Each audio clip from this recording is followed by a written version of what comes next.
All right, they're breaking through. Here they come. Here comes the crowd now for Steve Poltz. Ladies and gentlemen.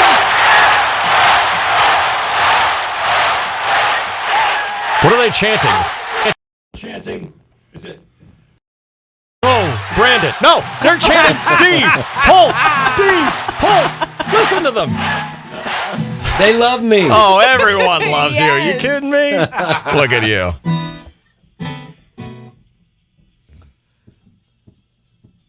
I guess it shouldn't be a surprise to anybody, but we did do a 10-lister poll. As we do so often here on the show. Who's your favorite guest? We've had men who have walked on the moon. Yeah. We have had men who would be president of the United States. Yes. Television stars, rock stars. We had a guy who was in a band called the Beatles. Yeah, we did. Was on our show. Paul something or other. Not one of them got one vote put together. No. Steve, we had a guy who rode a Saturn V rocket to the moon and hit a golf ball on the moon and returned safely, and he didn't get one vote because you got all 10. Do you feel bad for hogging all the votes? You shouldn't. My God, the love that you have. And you know what? It really is no surprise. You go to a Steve Poltz concert, I don't care what kind of troubles you have in your life. This man is the best medicine ever. Is he not? He's good for the soul. He's good for the mood. He's good for the soul. He is chicken soup. He really is. He'll put you in a good mood. You walk out of there with a better attitude. Yep. Now, in about 10 minutes, you'll be back to being your crabby self. But during that show. Ride the high. Yeah, I love this guy. We all love this guy. Great Steve Poltz is here. Welcome back, Steve. Thank you. Welcome back to San Diego. He's a little bit Putin, a little bit rock and roll. That's what I always say. What do you think of that? No, it's fine. It's you. You can introduce yourself any way you want. Belly Up Tavern. I dare say one of your favorite places to play. I love the Belly Up Sure Tavern. you do, and they love you. I actually got thrown out of there once with Oh, a fake come ID. What? What did you do? And I got drunk, and I had a fake ID, and I got carried out and kicked out. And I went, one day I'm going to play here. And now I'm about to be 62. So They finally gave me a gig. you're back in the 1970s. Yeah. You're sneaking into the Belly Up Tavern with some McLovin fake ID. Yeah. I worked at a Round Table Pizza in La Mesa, and then the guy that was the manager, he said, "Hey man, you look a lot like me. I'll give you my ID and I'll tell the DMV I lost mine." And this guy had red curly hair and freckles. Like, we look nothing alike. Were you insulted that he said you look like him? I just wanted a fake ID, Yeah. so he gave me a fake ID, and then Raleigh Fingers would come in, order pizzas at Round Table in La Mesa. It was really cool. And then I said, I could go to the Belly Up Tavern. And so I went there and just got completely housed. And then I literally got carried out and thrown out and told not to come back. It was like old Western movies where you're taken to the doors and thrown into a dirt street. Yeah. Yeah. Did they keep your ID? They did keep the ID. And so then he went and got another one. It's like, you could do anything back in the 70s. You could go to... Remember when it was Jack Murphy and you could bring in gallons of beer? So I was in a milk carton. They didn't care. Oh, wow. You could bring, we have so many rules today. Yeah. You could bring your own beer in. It Yeah. was crazy. That's man. good stuff. Clippers games. Yeah. It's too bad I bought that a trench coat. It's too bad that smuggled in. ID isn't like framed behind the bar at the Belly Up Tavern. They Steve Poltz, should. back when he had curly red hair and freckles. That would be great. Yeah. Yeah. So I'm getting to finally go back. They finally allowed me back. And so I'm going to be there this Friday and Saturday night at the Belly Up. Favorite venue, isn't it? Yeah. Well, you better have tickets for the Friday show because that's sold out. Saturday's sold out. Saturday, yeah. Oh, Friday is not. Yeah, we you got had to add a tickets. show. Friday, we still have some left, and hopefully they'll be gone because some DSC listener will go, I'm buying the last whatever's left. Yeah. And that probably will happen. I think so. Your guys' fan base is insane. I have people I see when I tour Australia, people that show up that go, I came out here, we're on vacation, and we planned our vacation around your tour. Seriously. Wow. Your listeners are nutso magutso. That's awesome. They're worldwide. Yes, they are. Yeah, it's pretty cool. You know, I never knew I could do this for a living until I played guitar at show and tell one day, and then I had stuttered and had asthma, and none of the kids would play with me, and they were mean to me. Sure. And then I played 110 Soldier and Sloop John B, and then I went out to my lonely picnic bench, and there were 6 girls around me. I remember I went, "This is all I got to do," and it changed my life. God. I remember exactly saying, "This is it." So like true. I'll never work again, other than selling pizzas for a little while. It's so true. And that's why I never get bummed about gigs. Like if something goes wrong, the power goes out, or they didn't get me when I wanted backstage, because I'm still that 98 pounder. So I go, dude, if ever you get a little too snotty and big headed about it, or you get real complainy and whiny, just remember you played Sloop John B at show and tell in 4th grade, and that's what got it all started. And if somebody had told little old me back then, guess what? You'll be playing shows around the world, and this is all you got to do. I would say, this, sign me up. Like I'll never have to work again. I haven't had to work. I love that. Amazing. I love that story, and I love that revelation. This is all I got to do. I remember John Wayne won his Academy Award after True Grit, and this is a guy who had made about 8 million movies, and he finally got an Academy Award, and he said, "Boy, if all I knew I had to do was put on that eye patch to get an Academy Award, I would have done that a long time ago." That's all I had to do was put on an eye patch. Ah, he was so good in that. And all you had to do was play guitar in 4th grade, and you had chicks waiting for you. It was crazy, man. The cutest little girls in 4th grade. And people will do anything. Like they're so nice, you know, wherever you go around the world, because you're in their country and you're playing shows, or anywhere in the United States. Like I know you always hear about bad news and everything's going on and everybody's fighting. Mm-hmm. But back in the day, you know, everybody complains about everything. But I remember we were mailing out cassettes, you know, and then waiting to get a call back from the club and go, "Oh, could you fast forward it to the 3rd song on the cassette? It's better. We should have put it first," because you didn't even have the thing that could find the song on the cassette. You know where you'd have to look for it? And then you'd wait for the phone to ring because you know, like, you couldn't afford a message machine or something. And I remember we finally got a beeper when we were in the Rugburns. Yeah. And we were like, God, we got a beeper, and we had to pull over all the time. We got signed to a record label. When we're touring around, I mean, this life is crazy that we get to do this. And so you always hear about all this bad news. But when I show up at these gigs, everybody's in a good mood. They're having fun. They end up singing arm in arm together. It's a pretty good life. Well, you're an escape from a harsh world, Steve. It's a harsh world out there. You know that. I mean, for the last 2 years, we've been living with this, with all the troubles. Everyone walking around with a cloud over their head. They want an escape for an hour and a half, and they're going to get that this weekend at the Belly Up. Well, I'll tell you, I've toured a lot through this pandemic, and I avoided getting COVID, right? Good. And I got 2 of the Moderna shots. So I got a shot, and then I went back and got the 2nd shot, and I got it down in Alabama because it was easier to get it. I live in Nashville, and everybody wasn't getting shots and stuff down in Alabama. So I went down there and got my 2nd one. Then I got the booster, and I was masked up. I was avoiding getting sick. And then about a month ago, I went to Florida to play shows, and I didn't think you could get it there. And so I got to Florida, and like when you get off the plane, they have these mister machines, and they just spray you with COVID. So it's like de rigueur. And so I get off, and then I was like Typhoid Mary of all the folk singers. So I'm at this festival called the 30A Songwriter Fest, and everybody's telling me, like, don't get the vaccine because it has a microchip in it from Bill Gates. But what they didn't understand was at the same time I was able to order my Uber, and I was ordering groceries, and I was ordering stuff on Vitacost to be delivered at the same time I was playing my shows and also writing more songs and directing a screenplay that I'm going to be working on and a book that I'm writing. So I was able to do all this extra stuff. And so I didn't think I could get it. I was like Typhoid Mary, and then I was playing a show at this place called Central Square Records. Right after me going on was Ricky Lee Jones, and she's like one of my heroes. She had this big hit, Chucky's in Love. Sure. And I go down, she goes, I want to see that guy that was just playing, because I purposely did a cover of her song, which is called On Saturday Afternoons in 1963, off of her eponymous debut vinyl record, which you recall came out in 1978. If you remember, I was working at Round Table Pizza in La Mesa, and I moved to San Diego because my sister got a gig on the radio at KCR, the Live Wire. And they had these listening rooms, and you could listen to records, and I discovered Toots and the Maytals, Bob Marley and the Wailers. I was like, reggae music? What is this? But anyways, I digress.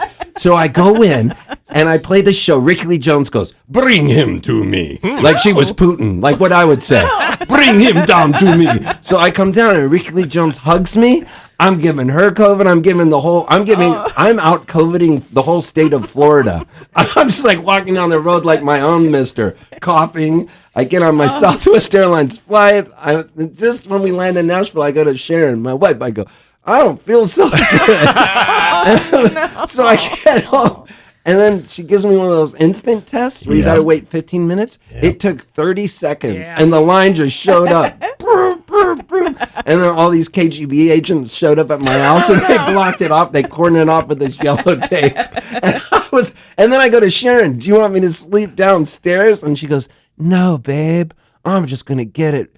I'm catching it from you. I'm going to be like a bodyguard of the president, of Putin, and you're Putin, and I'm just going to get it and sleep with you because I can't sleep without you." Wow. 5 days later, she had the COVID. And people that tell you even if you're triple vaccinated, it's not a big deal. No way, dude. My throat swelled up for 7 days straight. I had a fever. I was nauseous. But it was pretty cool, though, because I watched TCM the whole time. I love Turner Classic Movies. Yeah. I mean, I'm sorry I just rambled so much. That's all right. I'm glad you're okay. I was looking in the chainsaw's eyes over there, and I was wondering if in the middle of the story there was some way I could also go when I was talking about, and that when there's no COVID in Florida, I didn't think, and then you get sprayed by misters, and at the same time I was going to go on the national, bah! And then I was over there, and I'm talking to everybody else, and I'm thinking about what are the Padres doing today, and is the strike going to come through? Stickball Association. So I was trying to work that into my story, but then I locked eyes with him, and he's got such pretty eyes. He does. Yeah. He's mesmerizing. Yes. Yeah. So I'm glad you survived. Yeah, I survived the COVID. Yeah. And now I'm stronger than ever. Dr. Kakahashi, who was the team doctor for the San Diego Padres, told me, he goes, "You're triple vaxxed. I could tell you had the Omicron because it was upper rather than the respiratory. And the Omicron kicks butt on the Delta virus, the triple probation Delta virus. So now all of you guys could have COVID and just spit on me on the ground and go, 'Putin, we hate you.' And I still wouldn't get it." I'm like Superman. I don't care anymore. I drove with a blindfold over here. You're impervious to any mortal wounds. Look at you. Superman. That's great. He's up. He's alive. He's great. He survived. He feels good. Yeah, you look good. You have a song in your heart right now? Oh, yeah. There's always a song in my heart. Songs are beautiful things because they're gifts that are given to us. And sometimes the gifts just are handed to you. And that's what happened with this song. I was thinking, can I mention Chocolaco in a song? That was my one goal. Chocolaco. Chocolaco. How could you mention Chocolaco, Steve?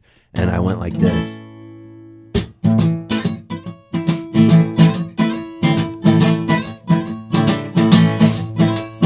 Honey, let me open up a can of pop. I'm rusty like an old horseshoe. I've been working on an engine in an old chop shop. I wanna feel the fizzy rhythm with you. Had a chance to meet my love in Opelousas, but I ended up drunk in Albuquerque. Tried to fill her head with a bunch of lame excuses. I think she knows I wanna do the herky-jerky. Yo, honey, let me open up a can of pop. I'm rusty like an old horseshoe. I've been working on an engine in an old chop shop. I wanna feel the fizzy rhythm with you.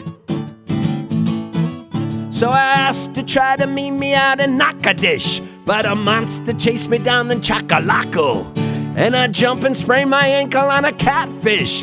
Now she's left me for some drummer she calls Paco. Honey, let me open up a can of pop. I'm rusty like an old horseshoe. I've been working on an engine in an old chop shop. I wanna feel the fizzy rhythm with you. Take it to the bridge. Left my Bordeaux at the chateau. Left my chapeau down in Tupelo. Lost my left eye from a crossbow. And my wallet way up in Gatineau. So after saying what the heck, I ended up in Quebec. I passed out in the rain and ended up in a train from Montana to Savannah. Woke up in Louisiana, shouted a hosanna, and I slipped on a banana. Gave my girl a nod and said, glory be to God. Basketball Association, honey, let me open up a can of pop. I'm rusty like an old horseshoe. I've been working on the engine in an old chop shop. I wanna feel the fizzy rhythm with you. So I finally talked her into going to Kickapoo. At the motel, we did a little research. Her father found out and his face turned blue. Now we're getting married over at the Catholic Church. Honey, let me open up a can of pop. I'm rusty like an old horseshoe. I've been working on the engine in an old chop shop. I wanna feel the fizzy rhythm with you. I wanna feel the fizzy rhythm with you. I wanna feel the fizzy rhythm with you.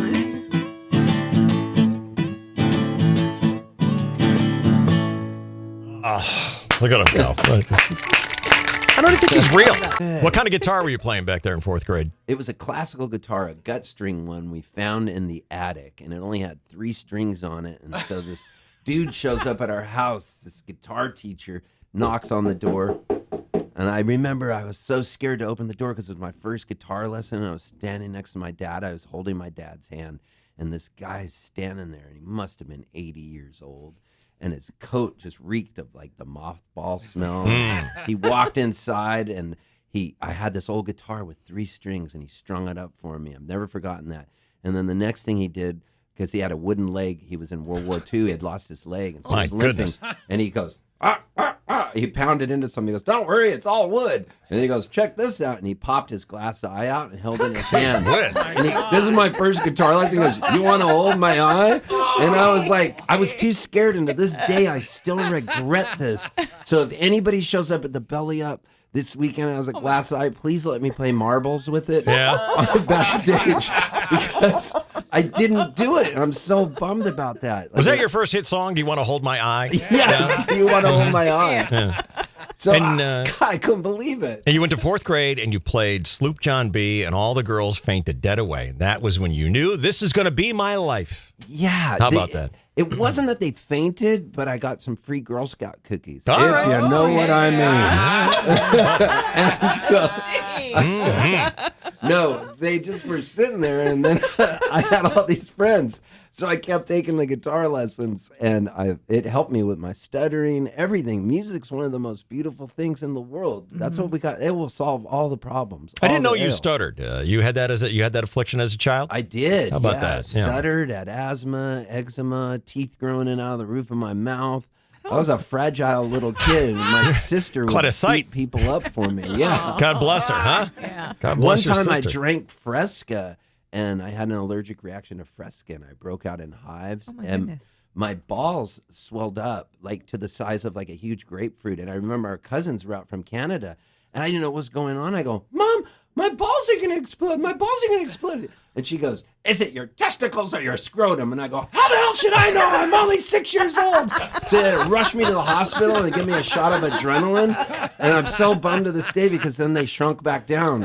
And, like, imagine if they'd stayed that big. For show and tell. Can you say this on the radio? Are we on the radio? We right are now? on the Or is this radio. a break? Yes, Oh, we are. As we say in Canada, I'm sorry. I'm sorry. Everything in Steve Poltz's life is a song. And during the commercial break, we were fondly reminiscing how much Steve Poltz loves to perform live. Loves to perform live. Records are great. We love records and all that. But if you come to one of Steve Poltz's concerts, he wants you to be part of the experience. You can take pictures. You're down for everything, right? I like it when people record my shows. You know how somebody always comes out and they're like, no photography. Oh, they make you no put recording. your phone in a tinfoil bag, all kinds of Yeah, everybody's so paranoid. Record my shows. Put them, and then only thing I don't like is when people who record the shows go, here, I recorded this. Check it out. I don't want to hear it. I already did it. I don't even listen to my own records. Like once they're made, like I'm thinking about where I'm going next. Right. But I don't care if they record it. I don't care if they buy my CDs and make 100 copies and sell them on the streets. I just, for whatever reason, I've never cared about that. Come show up, film the show, do whatever you want, put it up online. It doesn't matter, because in the old days, if you wanted to see Beethoven or Bach or anybody, you had to go to the show. You couldn't listen to them on Spotify. You couldn't pull them up on YouTube. You had to see the show. And if you wanted to hear the song again, you had to buy the sheet music. This is before we had recordings. And this is how old I am. So, no, I just remember making the cassettes in the garage in San Diego. And my friend who started the Rug Burns with me, Rob Driscoll, lived in Claremont. And I remember I was making these cassettes, and the first time our song got played on a local show on a radio station in San Diego, one of those stations, I couldn't believe it. I went to Denny's in PB, and I was with this girl. And I remember I was sitting there, I go, everything's going to change now. That's right. Like everybody, they're listening to the local program that was on at 1 a.m. for a half hour or whatever. You're like Wayne Newton now, right? Yeah. Do you remember who it was and what radio station that first played you on the air? That's a big deal. I do remember it. It was Lou Niles on Loudspeaker 91X. How about that? He had a show called Loudspeaker. So 91X gave you your first big break. Yeah, and I brought that record to Lou Niles and Mike Halloran, and I was like, hey, dudes, I have a song called Holliston Street. It's a slow song. I'm such an idiot. Like 91X was going to play that, and Halloran's like fast forwarding through and looking at me like, okay. And then he heard the song Hitchhiker Joe, and when he heard Hitchhiker Joe, he goes, that's your hit. And I was like, that song?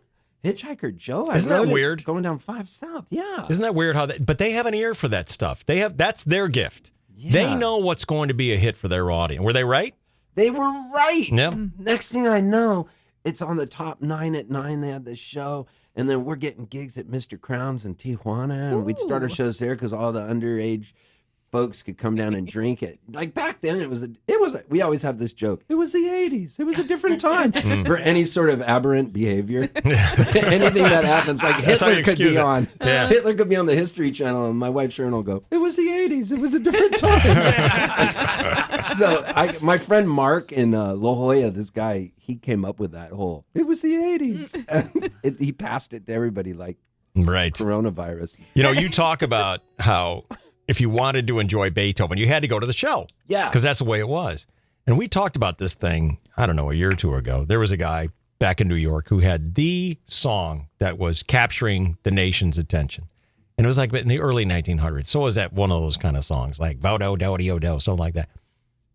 He had to record it. Every time he sold a record, he had to record it again. There was no mass recording. What? Every record he sold had to be recorded. So every one was a different version. I mean, you've recorded records before. You've gone into a studio, you've made a master, and then they go out and they make tens of thousands of that copy. Every record that guy sold, he had to record individually because there was no mass recording. Whoa. That's all he did, was what I record his should hit start song. doing. That's it. I know. Oh. I'm going to take it back to that. And then today, as you were saying, today everyone's like, wait, it's not easy enough for me. Oh man, I just think like if you can play live and develop something. I always tell people this because a lot of times younger musicians will come up and go, "Hey, what kind of advice can you give me?" And I always see their eyes glaze over when I tell them because it's not going to be like, "Oh, just sit at this counter and somebody's going to make you start." It has to do with, okay, find a friend, start writing songs, and then find a place you can play. Play there every Thursday night if you can. And then think in concentric circles. Start growing it little by little. Start playing. But you're going to have to play hundreds of shows a year. And a lot of times people just glass over and they go, I don't want to do that. Well, but it's fun. If you like it, this applies to anything in life. If you love what you're doing and you find your joy, then everything happens. That's when the sliding glass door inside your brain opens up and you step to the right and you land on a puffy white cloud and it carries you to the gig you were always waiting for. In fact, if you're in your car right now listening to this, I'm inside your veins helping you drive your car. Do you feel me in your aorta? Oh, you're freaking me out. Oh, sorry. Cut it out. This is good weed, man. Weirdo. Okay. What is happening? Steve Poltz, we're just loving you. Our audience loves you Enjoying so it. much.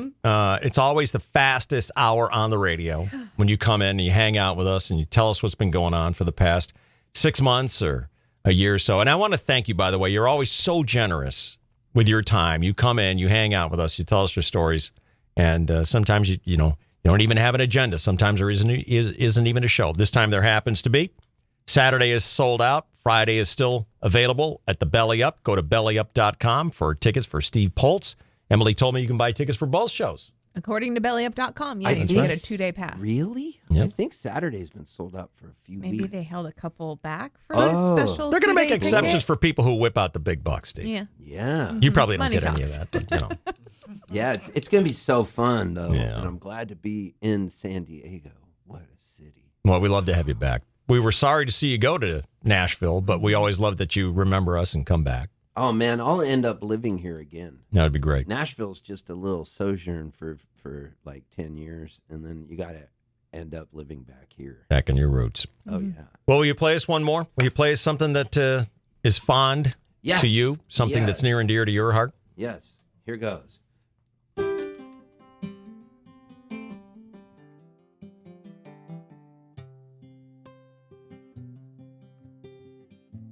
I only had 1 minute left on my calling card. I was halfway around the world and it was raining really hard.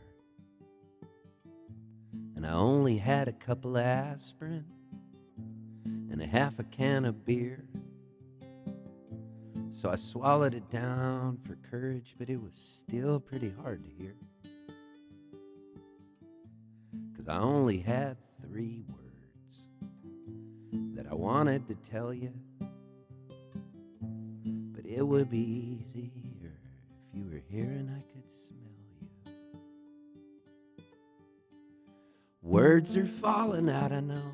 They drift, they pass, they melt like snow. I know I may be a flake. I'll scrape my knees and make mistakes. I may lose, but mostly win. Sometimes I'll get soaked in sin, but I'll fall right back into your arms again.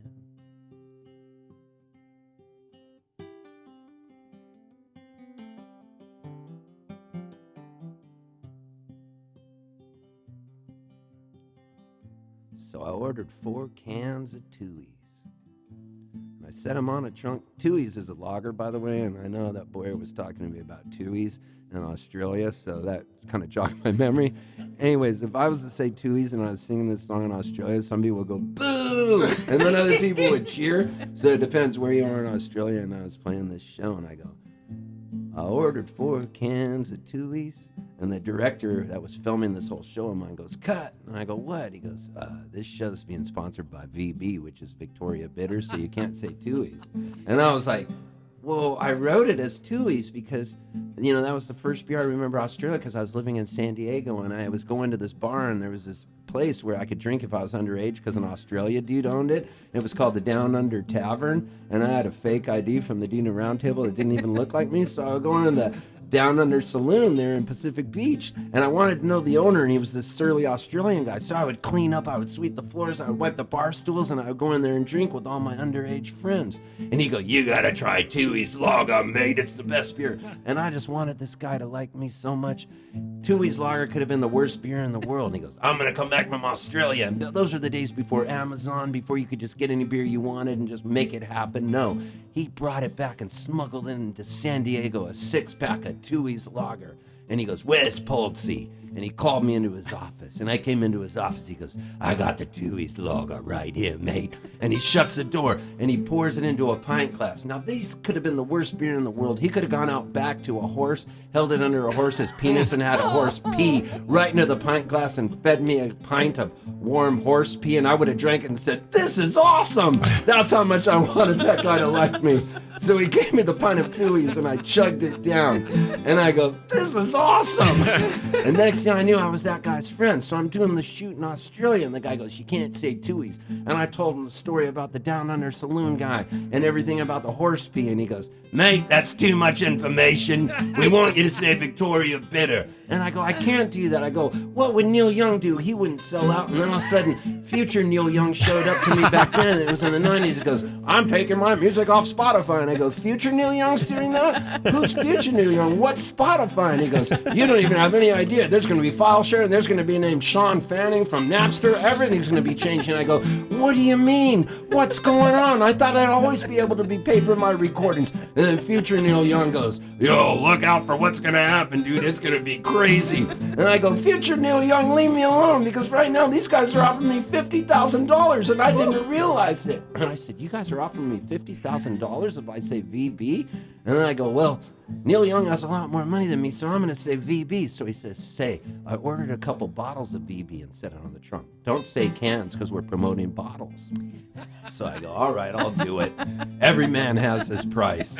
So they go, so I ordered 4 bottles of VB. And then I just thought of the ghost of Neil Young watching me from the future as if he were time traveling. And then I go, VB goes down like a cheap slut. So I didn't end up getting the money. I couldn't help it. It's because I have ODD, which is oppositional defiance disorder, along with my ADD. ADD? What are you talking about? It's Basketball Association.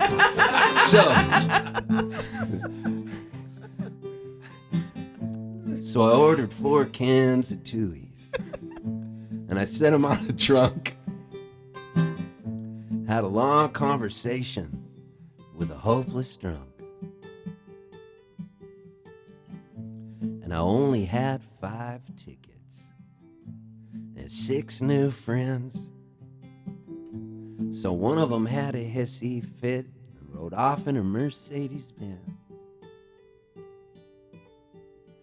Words are falling out, I know. They drift, they pass, they melt like snow. I know I may be a flake. I'll scrape my knees and make mistakes. I may lose, but mostly win.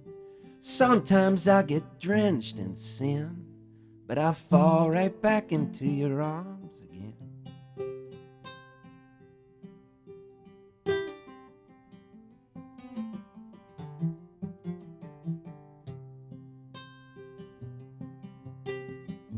So we played 7-card stud, and I had a royal flush, and I took out your picture, and I started to blush. And I only had 8 lives. Most cats got 9. So I skipped out on bungee jumping just this time. 'Cause I only had 10 chances to say I love you. Words are falling out, I know. They drift, they pass, they melt like snow. I know I may be a flake. I'll scrape my knees and make mistakes. I may lose, but mostly win. Sometimes I get soaked in sin, but I'll fall right back into your arms again. I'll collapse into your loving arms again. I'll fall right back into your arms again.